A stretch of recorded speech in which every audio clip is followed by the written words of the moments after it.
Welcome back to this series on ethics being conducted here at Princeton. The sponsors are the Witherspoon Institute here at Princeton and the Colson Center in Lansdowne, Virginia. If you were with us in the first session, you know that we have a panel of authorities and a cross-section of students. In that session, we studied the ethical failures which led to the 2008 financial collapse, the consequences of which we'll be experiencing for years. The first section suggests that many of the problems we face today result from the breakdown of ethics, that we are in a moral crisis. So if we attempt to fix this, what's the first thing we have to do? We have to ask ourselves whether there's a standard of truth by which behavior can be judged. Is there a moral law by which we're all governed? These are the key questions we'll be talking about today in this second session.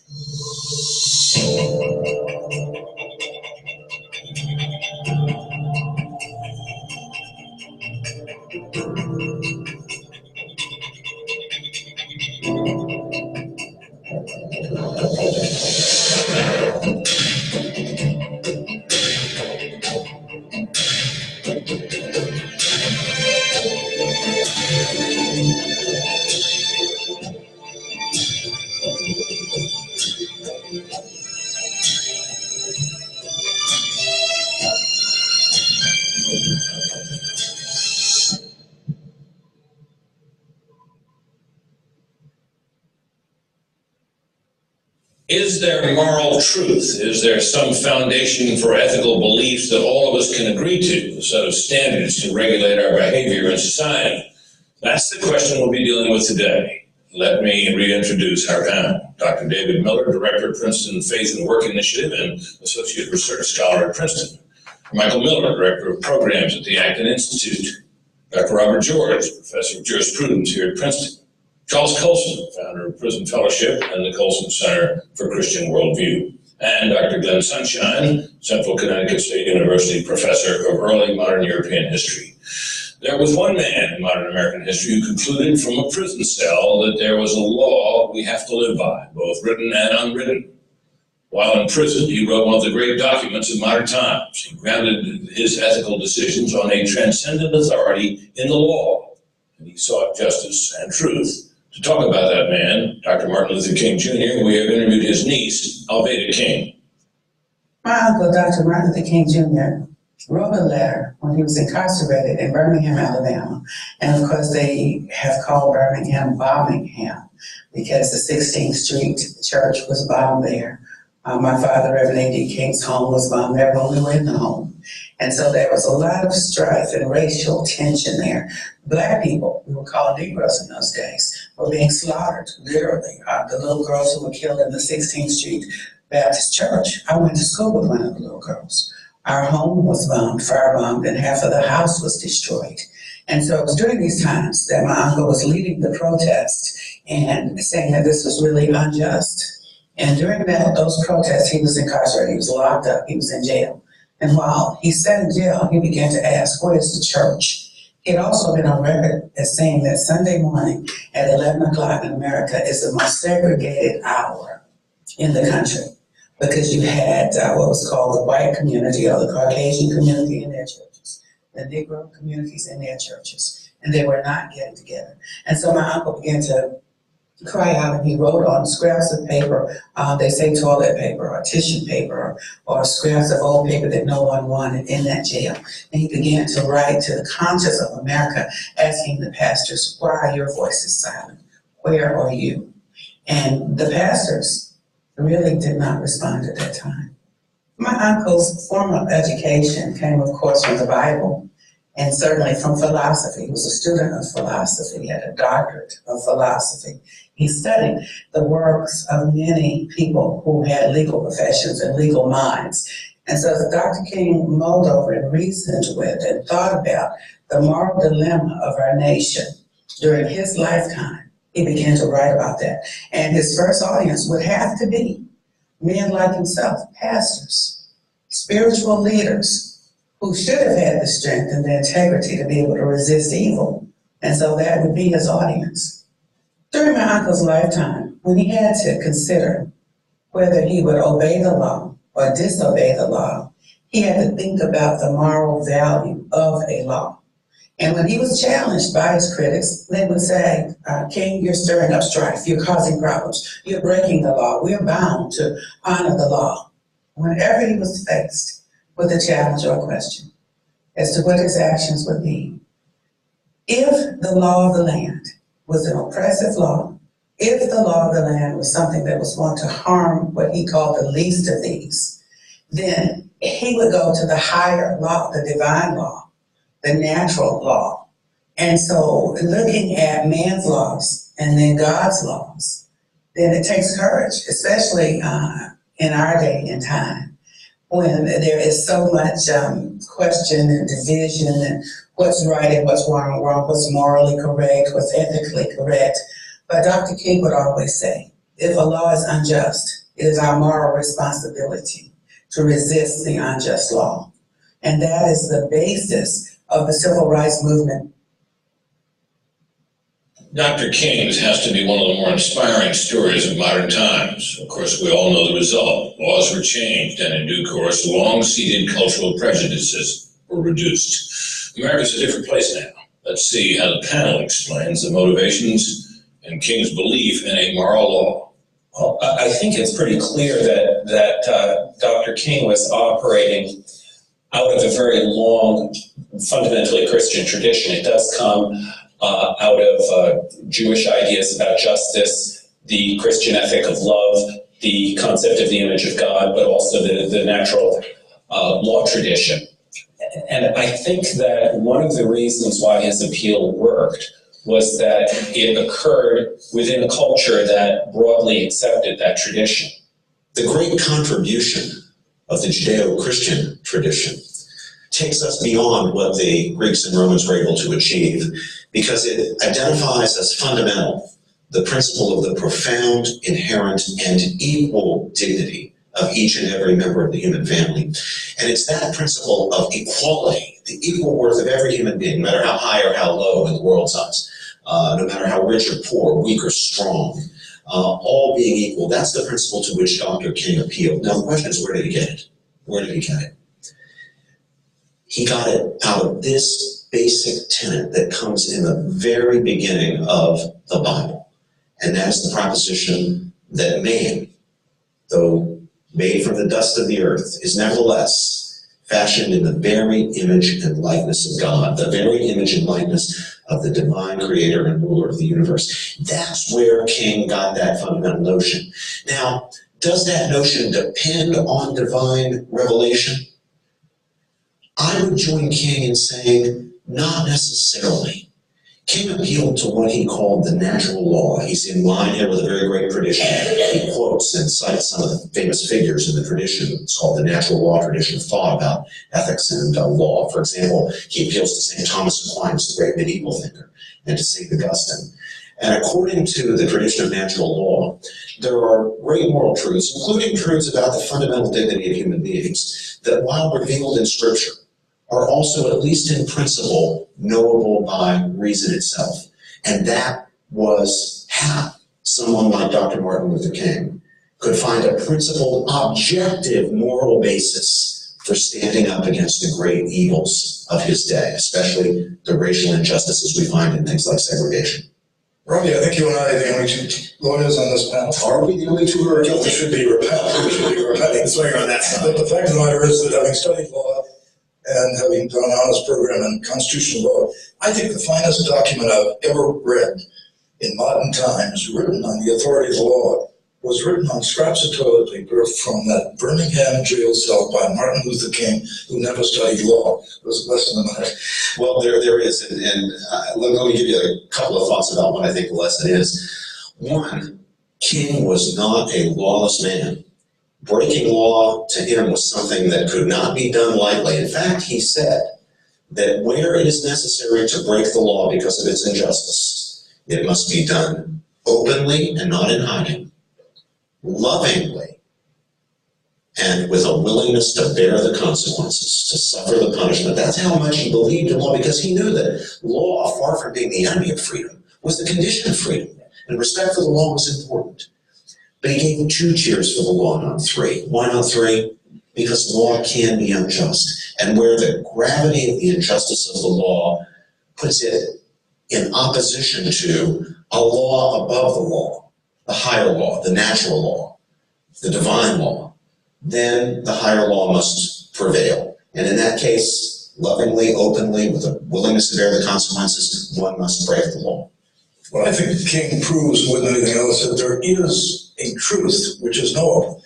And one of the things that's crucial here, if we're going to rebuild any kind of an ethical consensus in our common lives together, is that we agree there is some standard that we're going to live by. So truth has got to be knowable for there to be ethics. Ethics, by definition, how things ought to be, presupposes that that's contrasting with how things are. Professor Miller was talking about C.S. Lewis earlier in the first session, and Lewis argued and became a believer because he discovered that all the civilizations he could study back through history had all had some idea of moral truth. And so he assumed it was given to them, and it wasn't just an accident or a coincidence, that all peoples have had this common understanding of what is right and what is wrong. I think it's the end of the Abolition of Man, which you should all read. He actually goes through and lists out different moral ideas from different cultures. And they all are generally the same. He says, maybe you can have 6 wives or 1 wife, but you can't have any woman you want. Right? You can't just take what doesn't belong to you. And I think one of the things that we have to do also is we have to go back to our own experience. We experience ourselves as moral agents. We experience ourselves as free, as able to make choices between right and wrong, good and evil. And I think the danger that we have is that instead of going back to our own experience, we end up kind of listening to the sophistry that we learn from maybe your freshman philosophy professor who's decided to tell you that, well, truth doesn't really exist and you're just a provincial little fellow and you don't really understand things. But all of our experiences really tell us differently. And I think that in order for us to understand this, I think this is what Dr. Martin Luther King was drawing upon, is this fundamental experience that we have of the knowledge between right and wrong, even if we can't fully act upon it. One of the people who's spoken about the knowability of truth very eloquently is a friend of mine who's the president of Calvin Seminary, Grand Rapids, Michigan, Neil Plantinga. People wonder about truth. Truth is a correspondence between what we say and what is. It's the phenomenon of being right about reality. Moral truth is simply a claim about what's right or wrong that is true. And of course, we know that it's right to love people and wrong to be malicious toward them. It's right to be good to animals and wrong to be cruel to them. Right to abolish slavery, wrong to defend it. So if you say that it's always wrong to torture children for the fun of it, that statement is true. And it's true in every culture. It's true whether we want it to be true or not. It's simply dead on true. There are all kinds of things that basic elementary moral truths that we can know and do know. Even 3-year-olds have a keen sense of justice when it comes to getting treats or sharing toys. It seems that a sense of right and wrong is built right into us. We count on truth in courts, in schools, in commerce, in everyday life. If there were no truth, or if we couldn't know it, ordinary life would be virtually impossible. It does seem that reduced to its most basic element, what Dr. King was saying is that this treatment of us is not fair. And that's an argument you hear made about children from the youngest ages. No sooner are they able to speak than they're telling you that whatever you're telling them to do is not fair. But it springs from an idea that seems inherent. So the question does arise, even in little children. Where does it come from? Well, Britt, there are studies going on at Harvard today. One of the doctors working on this found a part of the brain which is actually processes moral thought. And a recent study of children, babies, 6 months old, they knew right from wrong. They could tell one thing is right and one thing is wrong. You're absolutely right. You take a ruler away from a 3-year-old kid, he's going to say, that's mine. He knows that's wrong. So it's burned into us. The Bible says it's written on the heart. It really is something we know. And this is what King was appealing to. He was appealing to this transcendent moral authority, which not only is there objectively because every society has understood it, but is there subjectively because we know it internally. Let's bring the students that are in this room now. We've seen on this panel a consensus that there are absolute truths, that there are moral codes that we can agree on. Let's hear what the students have to say. Go ahead. Hi, my name is Lauren Kussner. I'm an undergraduate at Princeton. You had talked about how it's observed even in infants that humans seem to have this innate sense of what is right and what is wrong. And in terms of finding out the source of that, it had been proposed perhaps it's written on the heart. However, an increasingly popular view, especially in evolutionary biology, is that it's written on the genes, that our moral behavior has evolved in us as a result of it being conducive to survival. In order to live in large groups, it's better that we all respect each other's property, each other's lives, etc. So given this challenge to the source of our moral beliefs and moral behavior, how do we proceed from there?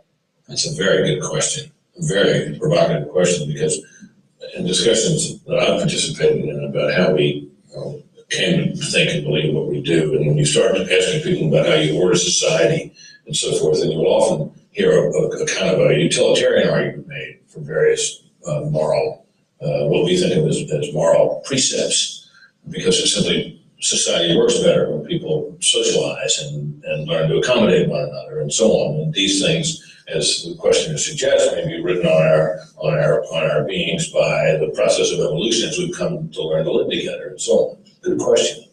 What about that argument? Okay, let's just look at the evolutionary psychology for a moment. It's based on the Darwinian principle of natural selection. Natural selection occurs within a species. It is me outcompeting someone else that is human to pass my genes on down to the next generation. That's the principle behind Darwinianism. Under those circumstances, the Marine who throws himself on the grenade is a loser. He does not pass his genes down to the next generation. His competitors in the platoon get to do that. He's a loser. Are you willing to say that? Does your moral sense tell you that his self-sacrifice is the act of someone who is not fit to survive? If the answer is no, then you've got an internal incoherence in your analysis. Go ahead. I mean, the whole question of evolutionary psychology and biology and how it works to genes, I think is maybe too complex to get into here. But I do think that, kind of following up on what Professor George said earlier, if going back to our experience, we experience ourselves as moral agents with freedom. We experience. Give us a good example of that. In what sense do we do that? Okay, I'll give you an earthy example.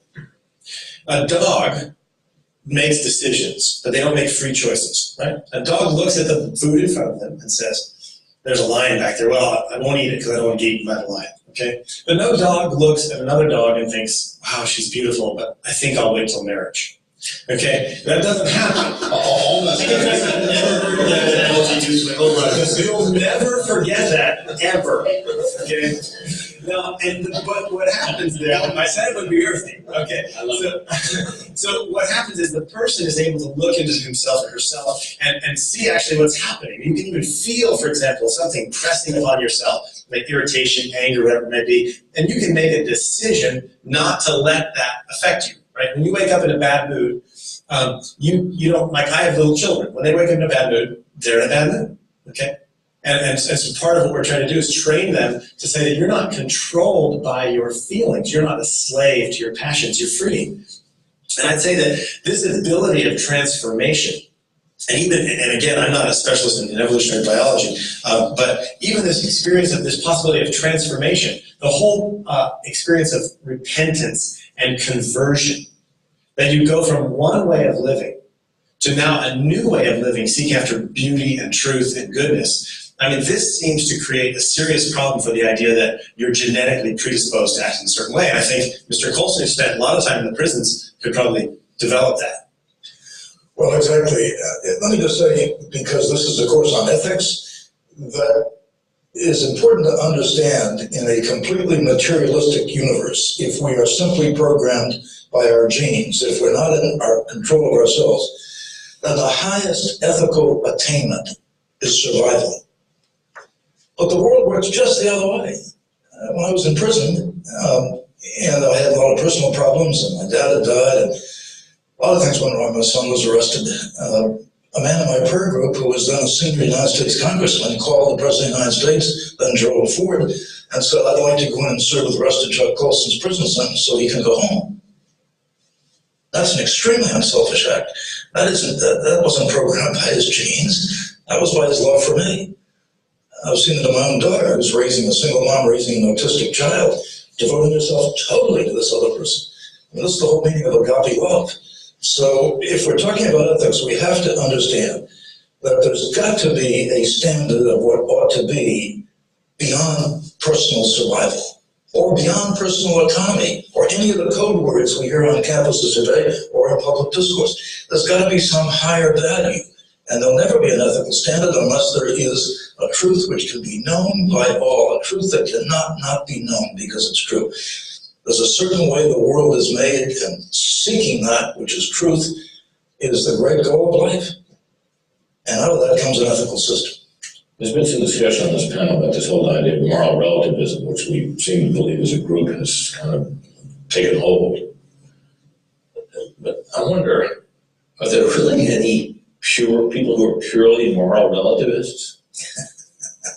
There seemed to be this polarity mixed up, isn't there, that you're either a moral relativist or a moral absolutist. And of course, that pure type seldom exists. I want to introduce to our conversation a third category, and that's the compartmentalizer. And I think this happened during the civil rights movement, and it's still going on today, where someone in their private life will indeed assent to some higher moral order, in some sense of right and wrong, in some sense of a timeless truth. But for whatever reasons, peer pressure, public pressure, financial pressure, in the public domain, they shut that part down, and they live a bifurcated or compartmentalized life. So there is, I think, many people who are struggling with doing the right thing, however we understand that, appealing to a higher moral order, that's some timeless truth, but somehow shut that down in the public domain, whether it's the workplace, whether it's the political sphere, arts, sciences, academia, and they say that for their private life. And it's ultimately a very dangerous split.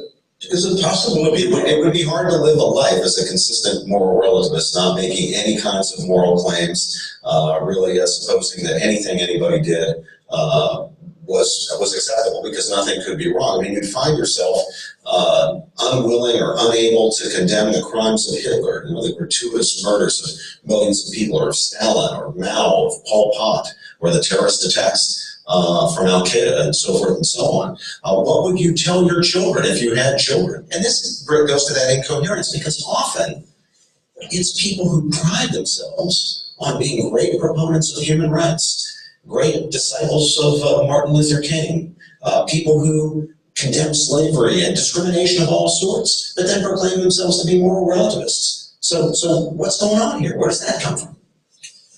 I'm rather fond of pointing out that every time someone tells me they're a moral relativist, I challenge them to let me drive with them in traffic sometime. Because inevitably, when someone cuts them off, they get upset. Even on a mundane level, you can't really live with it. Can we get some further questions? Hi, I'm Matt Butler. I'm a sophomore at Princeton University. Professor Miller, you mentioned the idea of the fact that sometimes there's a divide between people's personal beliefs and personal understanding of what's right. And what impact, though, should people's faith lives or sort of personal understandings of the right and wrong have in the civic sphere? Should the civic sphere also have an influence on people's idea of what's right and wrong? Should we have a country where, for instance, if my revelation tells me that stoning someone is the acceptable manner of punishment, that that's okay because I have this revealed truth? Or should we, in fact, allow reason to sometimes take precedence over the way that religion should, guide our lives? That's a terrific question with many subpoints to it, but if I hear at the core of what you're asking is, should, and if so, how one's religious beliefs, one's worldview shape and inform one's ethics and behavior in the marketplace, among other spheres. I would argue that it has to, that if our worldview, our faith, whatever the tradition might be, is a constituent part of who we are as human anthropology, who we are as beings, to ignore that or to deny that means we live a false life. We shut down part of who we are. And how to do that in a world where there are sometimes competing views makes it, to be sure, a challenge. One has to sometimes separate out what I call beliefs versus behaviors. Beliefs about perhaps ontological truths versus how those truths play out in behavior in a pluralistic society. And there I think we can actually find resources within the various religious traditions to find significant, shall we say, a Venn diagram of commonly shared beliefs about behavior in the public public square, whilst recognizing there might be underlying differences to how that plays out. Can you give us a sort of a concrete example of how that process might work that you just described in someone's life, someone with a particular set of moral beliefs confronted with some choices in their lives? Minneapolis, there was a time at one point where many taxi drivers who came from Somalia were being told by certain religious figures they should not pick up anyone who was carrying alcohol or had alcohol in their breath. The local taxi authority had to figure out how to resolve that within the context of U.S. law, U.S. customs, and the licensing of a hackney driver. So there's many practical examples, and through civilized discourse, through understanding someone's logic and reason, and then putting it within the context of a democratic society, one comes to answers. But it's a terrific question, and one that will only become more and more when we're dealing with going forward. Let's assume the moral relativist is correct, there is no truth. What happens to a society that really embraces that and carries it to its logical conclusion? Well, in the absence of truth, what is there? How do we, if we're not searching for truth in the hope of governing our affairs, our common affairs, on the basis of truth, on what basis then will we govern or be governed? There will be government, believe me. There will be an order. What will it be? Well, if it's not based on the search for truth, then it's going to be based on power. Whoever has the power rules, and there can be no appeal beyond power. You know, you can try to displace somebody by brute force if he happens to be in power and you would prefer to be in power yourself. But there's no moral argument you can make about that person's illegitimacy or the illegitimacy or injustice of his rule. In the absence of truth, what are we left with? The will to power, the competition for power. In that situation, might makes right. That's absolutely right. If you're a purely accepted moral relativist position, then you have no ground on which to stand to say why another person is wrong in whatever they do. And as Professor George said, I mean, this goes back to Plato, like I mentioned earlier. There's either truth about man and the nature of what a good society and a good life is, or all decisions are made based on power. And those are your really two options. Now, you can find yourself somewhere in the middle. I think the other thing is that people don't want to accept truth because truth makes demands on us as individuals. So it's very easy to be a relativist. Can the kind of revival of moral thought that we're discussing here today occur in the contemporary academic atmosphere of America? No, I don't think so. Why not? Because there has to be a commitment to truth. And this doesn't mean, this is following on what Professor George said, I think there has to be a commitment to truth, that you're pursuing truth. Philosophy, remember, is philosophos, the love of wisdom, the love of truth. And I think currently in most modern academia in the West, the United States and Europe, you have a system that is not based on searching after truth, but instead is based on power and politics. Well, it's certainly true that the phenomenon known as political correctness on campuses, Brett, is a suffocating one and very damaging to the intellectual enterprise of universities. On the other hand, I don't think we should exaggerate how far it's gotten. There are still many, many dimensions of university life at many universities, certainly including my own, where robust discourse and the exchange of ideas has not been suffocated by political correctness. We have a couple of students in our audience who are in a course that I co-teach with my colleague Cornell West. Professor West is a man very much on the left. I'm very much on the conservative side of things. But students in that class are able to see a couple of professors who feel free to say exactly what they think, who feel free to engage in debate, to find some points on which we agree, some points on which we disagree, and the academic enterprise then goes forward without restraint. I think we need to see more of that on campuses. But for that to happen, the kind of established powers at universities, whether they're administrators, whether they're senior faculty, have to take affirmative steps to restore a culture that's conducive to the free and robust exchange of ideas, and that does not suffocate certain ideas because they're regarded as out of fashion. If there is no moral truth governing our behavior, you're going to see what happened on Wall Street and on the great meltdown of 2008. You're going to see what Michael Novak teaches, that Western liberal democracy is a three-legged stool: economic freedom, political freedom, moral restraint. Take one of those legs away, it goes. The same thing applies in society. If the moral restraint isn't in place, then the law is going to take us over and run us. And you're going to see as a result of a moral breakdown government increasingly more powerful and intrusive in our lives. It seems to me that the solution is not to give up on objective moral truth, but to make the search for objective moral truth really central to our deliberations as individuals and as a political community, and to ensure that the fundamental protections of democracy and civil liberties are there so that the pursuit of truth and the exercise of power are done in an accountable way. That's the way we protect ourselves against tyranny. It was the way of the American founders: Madison, Hamilton, Adams, Washington. During these sessions, we've come to appreciate that one of the great heroic acts of modern history was when Dr. Martin Luther King Jr. led what became a great crusade to fight injustice. And he did so under the deepest conviction that there was the authority of a higher law. But that raises a more difficult question. If there is such a thing as truth, radical as that might sound in this age, and the question is, can we not only know what is true, but can we live by it? That's a hard question because the human will is stubborn. But that is the question we'll address in the next session, so be sure to join us.